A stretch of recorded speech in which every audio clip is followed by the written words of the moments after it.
Alo? Doamnă, v-ați mai gândit la oferta făcută? Păi da, dar nu prea am încredere așa.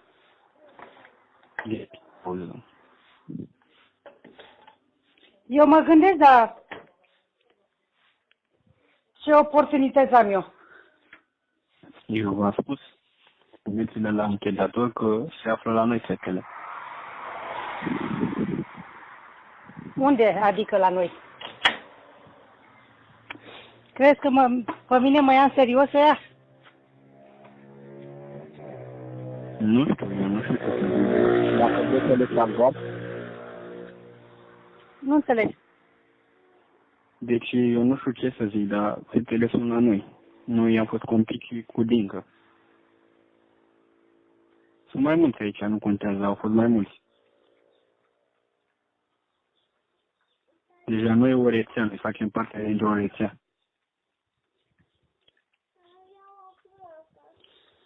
Noi nu ne interesează fetele, noi ne interesează banii.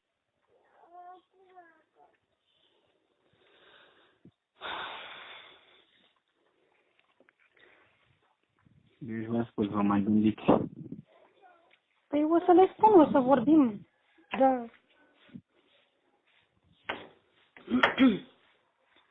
Cât? 3500 de euro, parcă ai zis, nu? 3500, da. Dar ziceți că siguranța că vedem fetele în fotografie și dacă noi punem Da. banii și copiii nu-i vedem, nu ne-i primesc, cum e? Nu, o să facem un schimb, vedem, stabilim atunci, o să vă trăim fotografii cu fetele, tot. Da? Da. Bine, hai vorbim și... Bine, domn. Bine, ne mai auzim. Bine, hai.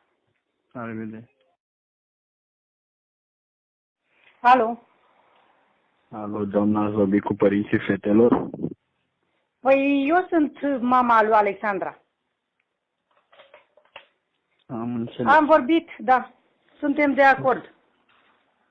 Deci sunteți de acord, Suntem da? de acord, dar ia uitați. Vrem și noi să vedem, acum, în momentele de față, să vedem poze cu fetele. Pe ce aveți WhatsApp, pe ce număr? Păi pe numărul ăsta, puteți să-mi trimiteți pe WhatsApp pe numărul ăsta.